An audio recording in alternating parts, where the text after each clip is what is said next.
Hello साथीहरू नमस्ते तपाईहरु सबैलाई हाम्रो YouTube च्यानलमा स्वागत छ। साथीहरू आजको यस टपिकमा चाहिँ मैले देखेका र मैले एनालाइसिस गर्दाखेरि भेटेका चाहिँ टिकटकका लेटेस्ट अपडेट्सहरु के टिकटकले हामीलाई अपडेट्सहरु पठायो हामीहरुको लागि भनेर त्यस्ता खाली अपडेट्सको बारेमा जानकारी लिएर आएको छु। तपाईहरुले भिडियोलाई अन्तिमसम्म हेर्नु होला र ती अपडेट्सहरुको बारेमा बुझेर चाहिँ तपाईहरुले ती फिचर्सहरुलाई प्रयोग गरेर तपाईहरुले एकदम भरपूर मनोरञ्जन लिन सक्नुहुन्छ। र साथीहरू लागौं आजको टपिकतिर।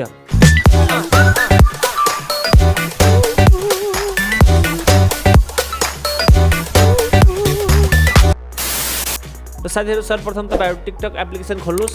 टिकटक एप्लिकेसन खोल्यो त्यसमा चाहिँ म तपाईहरुलाई सर्वप्रथम प्लेब्याक स्पिड भन्ने कुराको सिकाउने छु। जस्तो प्लेब्याक स्पिड भनेको कस्तो भन्दाखेरि अब हामीले युट्युबमा हेरेको भिडियोजहरुलाई हामीले युट्युबमा पनि के गर्न मिल्छ एउटा 1x स्पिडमा हुन्छ नर्मल भिडियो हैन। अब त्यसलाई फास्ट गर्नु पर्यो भने 1.25x स्पिड 1.5x स्पिड भनेको चाहिँ स्पिड बढाउँदै जाने अथवा स्पिड घटाउँदै जाने 0.5x 0.75x भने जस्तै त्यस्तो स्पिड घटाउँदै जाने त्यस्तै खाले चाहिँ टिकटकमा पनि यो फिचर्स आएको छ।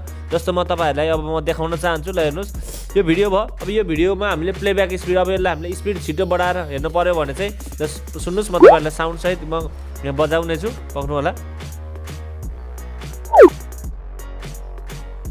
त्यही घरमा रक्षकका रूपमा पालेका दुईवटा कुकुरले पूरा गरेका छन्। बाघले मालिकलाई लगेको थाहा पाएपछि आफूले 5 वर्षदेखि पालेका दुईवटा कुकुरले बाघसँग 15 मिनेट लडेर आफ्नो मालिकलाई बचाउन सफल भएका छन्। हामीले कुकुरलाई कहिल्यै पनि गालीको रूपमा नलियौं।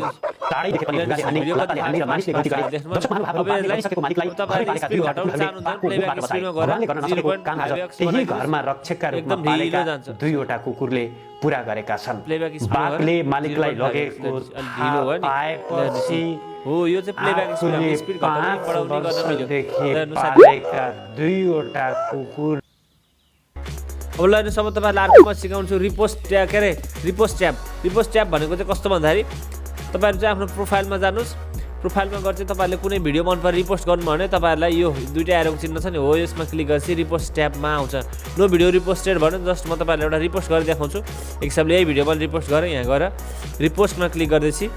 अब रिपोस्ट गरिदिएपछि ल हेर्नुस् यो रिपोस्टेड भन्यो। अब यहाँ रिपोस्ट भयो। अब कमेन्ट लेख्न चाहनुहुन्छ भने एड कमेन्टमा गर्नुस्। अनि प्रोफाइलमा गएर हेर्नुस् अब यो रिपोस्टेड ट्याब भित्र गयो। तपाईहरुले कुन भिडियोहरु रिपोस्टेड गर्नुभयो त्यो सबै यो रिपोस्ट ट्याब भित्र बस्नेछ। जसले गर्दाखेरि चाहिँ तपाईहरुले चाहिँ रिपोस्ट गरेका कुराहरु हेर्नको लागि सजिलो हुनेछ। एउटा यो भयो।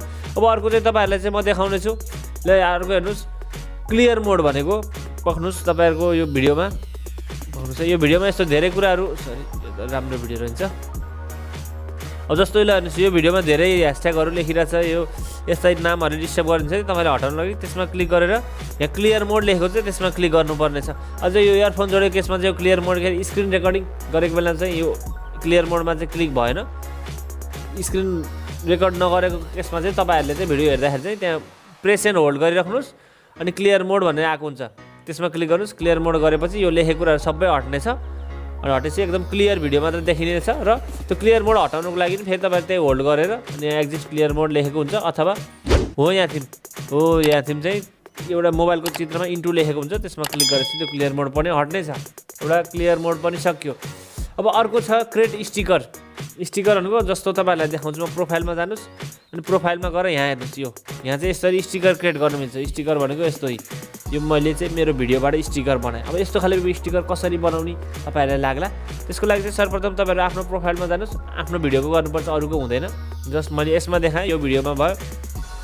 अब यसको स्टिकर बनाउनु पर्यो भने चाहिँ यो थ्री डट छ नि यो थ्री डटमा क्लिक गर्नुस्।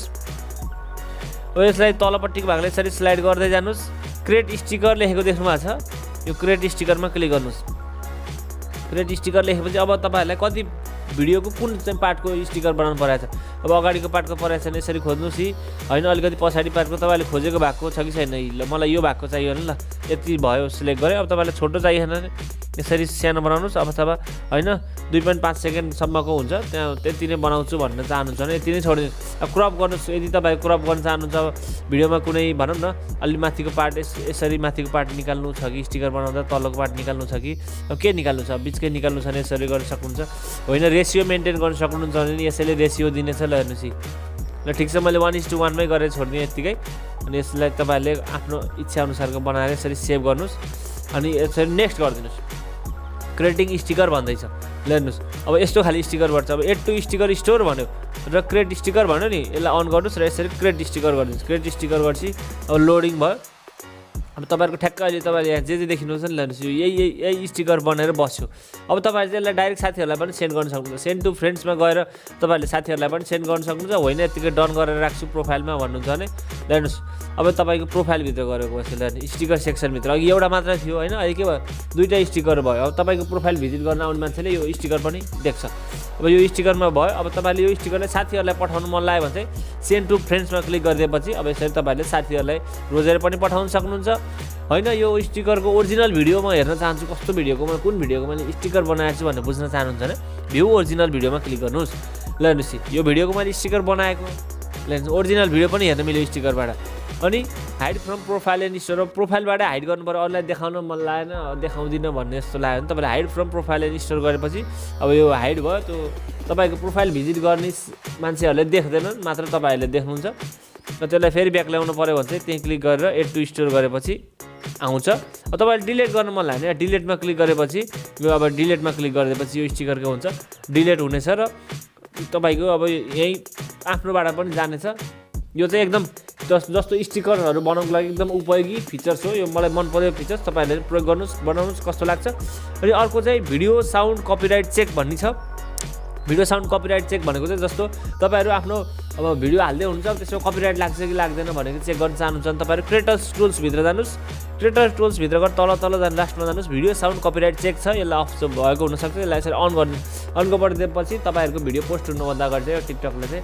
तपाईको साउन्ड कपिराइट अरूको साउन्ड युज गर्नु छैन त्यसरी पत्ता लाग्छ कपिराइट धेरै कपिराइट भयो भने चाहिँ त्यो साउन्डहरु म्युट पनि हुन्छ कहिले त्यो भिडियो डिलिट हुन सक्छ कहिले अब धेरै कपिराइट भने आईडी पनि टर्मिनेट हुन सक्छ त्यसकारण चाहिँ कपिराइट चेक गरेर चाहिँ भिडियो अपलोड गर्नु होला भिडियो साउन्ड कपिराइट चेक भयो अर्को चाहिँ तपाईहरुको डिएक्टिभेट अर डिलिट अकाउन्ट तपाईहरुलाई अब आफ्नो अकाउन्ट मन परेन अथवा डिलिट गर्न मन लाग्यो डिएक्टिभेट गर्न मन लाग्यो भने चाहिँ तपाईहरु थ्री लाइनमै जानु होला थ्री लाइनमै गएर सेटिङ एन्ड प्राइभेसीमा जानु होला सेटिङ एन्ड प्राइभेसीमा गएर तपाईहरु अकाउन्टमा जानु होला अकाउन्टमा गएर डिएक्टिभेट अर डिलिट अकाउन्ट लेखेको देख्नुमा चाहिँ यसमा क्लिक गर्नु होला अब तपाईहरुले अकाउन्ट पर्मानेन्टली डिलिट गर्न मन लाग्यो डिलिट अकाउन्ट पर्मानेन्टली गर्नुस् हैन पर्मानेन्टली चाहिँ कमैले गरिन्छ गर्न मन छ ठिकै छ पर्मानेन्टलीमा क्लिक गरेर अब कारणहरु दिएर अनि नेक्स्ट गर्दै त्यो गर्दै अनि तपाईहरुलाई तपाईको मोबाइलमा कोड आउँछ पासवर्ड माग्छ त्यो हिसाबले गर्नु होला हैन डिएक्टिभेट त धेरै जनाले गर्नुहुन्छ नि कसैको एक्जाम आएर कसैलाई केही मुड अफ भएर त्यस्तो बेला डिएक्टिभेटहरु गर्न चाहनु भएको छ भने डिएक्टिभेट अकाउन्टमा क्लिक गर्नु होला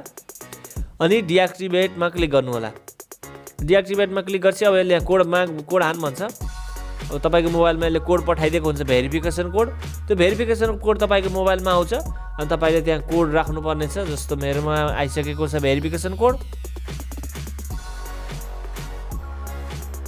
जस्ट 521079 डिएक्टिभेट अकाउन्ट गरिदिनु डिएक्टिभेट गर्ने हो भन्छ अब तपाईले डिएक्टिभेटमा क्लिक गरिदिनु भयो भने अनि तपाईको के हुन्छ डिएक्टिभेट हुन्छ र साथसाथै तपाईको मोबाइलबाट पनि त्यो लगआउट हुन्छ अब त्यसलाई तपाईले अब डिएक्टिभेट खोल्नु पर्यो भने चाहिँ तपाईहरु त्यही लगइन प्रोसेसले अब युजर नेम र पासवर्ड राखेपछि फेरि एक्टिभेट हुन्छ एकछिन टाइम लाग्छ एक्टिभेट हुनलाई अनि एक्टिभेट हुन्छ आखिर डिएक्टिभेट गर्ने तरिका चाहिँ केही समय तपाईको अकाउन्ट निष्क्रिय बनाउने तरिका चाहिँ यही हो साथीहरु अब अहिले म गर्दिन क्यान्सल गरिदिन्छु मात्र तपाईहरुलाई देखाउनको लागि हो ल हेर्नु साथीहरु त्यस्तै हो साथीहरु अहिले मैले टिकटकमा भेटेका फेला पारेका र बुझेका यस्ता अपडेट्सहरु अरू पनि टिकटकले आगामी दिनमा केही राम्रो अपडेट्सहरु अथवा नौला अपडेट्सहरु लिएर आयो भने मैले तपाईहरुलाई त्यो अपडेट्सको बारेमा जानकारीमूलक भिडियो लिएर आउने छु आशा छ तपाईहरुलाई यो भिडियो मन पर्यो होला भिडियो मन पर्यो लाइक कमेन्ट शेयर गर्नु होला अरू थुप्रै यस्तै राम्रा भिडियोजहरु एडिटिङ भिडियोजहरु जानकारीमूलक भिडियोजहरु हेरिरहनुहोस् पहिला सुन्नको लागि पहिला बुझ्नको लागि चाहिँ तपाईहरुले यो च्यानललाई सब्स्क्राइब गरेर छेउमा रहेको बेल आइकन दबाएर अल बनाइदिनु होला